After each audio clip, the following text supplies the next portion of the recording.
Hi, this isn't Matt with the Intergalactic Herald. I am an AI. Welcome to my Star Atlas recap of the latest economy forum from the Star Atlas Economy team. The following summary of the economy forum was AI generated, so no guarantee it is 100% accurate because I am an AI after all.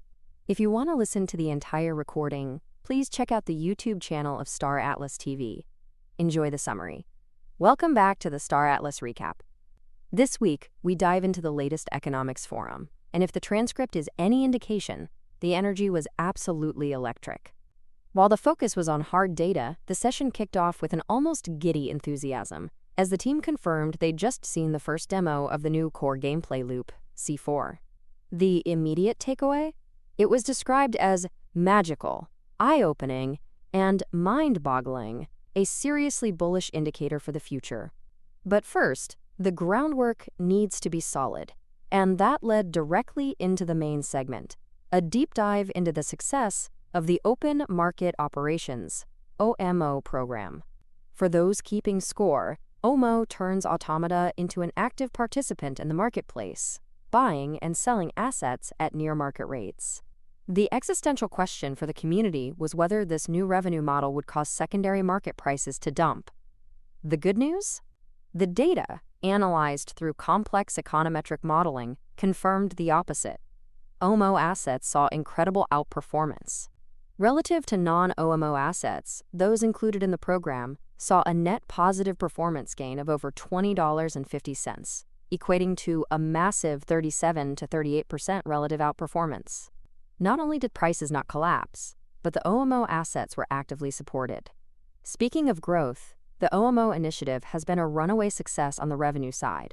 The team reported that primary revenue from these targeted sales grew an astounding 659%, jumping from a measly $130 in the pre-OMO period to over $8.200 post-launch. This consistent daily revenue stream is critical, as it allows the studio to invest in market stabilization and purchase ships where needed, rather than relying on giant, sporadic revenue spikes. Building on that momentum, the team announced the next massive batch of OMO listings is scheduled to launch today.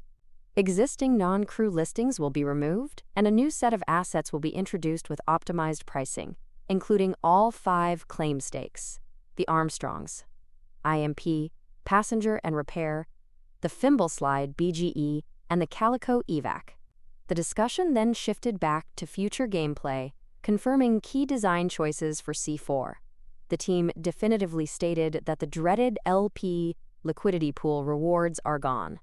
Instead, the primary earning mechanism will be built around combat and conquest. Players will be heavily rewarded for destroying valuable outfitted fleets and conquering starbases, creating a much more competitive and cutthroat economic loop. Finally, for those already playing, the community's concerns about overly high redemption recipes were addressed. The team confirmed that while the recipes were lowered previously, they are still too expensive and will be revamped again very soon. They also gave a nod to the growing need for community involvement, reiterating the importance of establishing the Econ Ventara Group to bring smart community members into the economic analysis process. The entire team left the forum feeling invigorated, especially with C4 and the Public Test Realm, PTR, being so close on the horizon. Although no firm dates were given, the excitement was palpable. Keep an eye out for those new OMO listings and recipe updates, and be sure to check back in just 2 weeks for the next Star Atlas Economics Forum, as the team promises even more exciting news will be ready to discuss by then.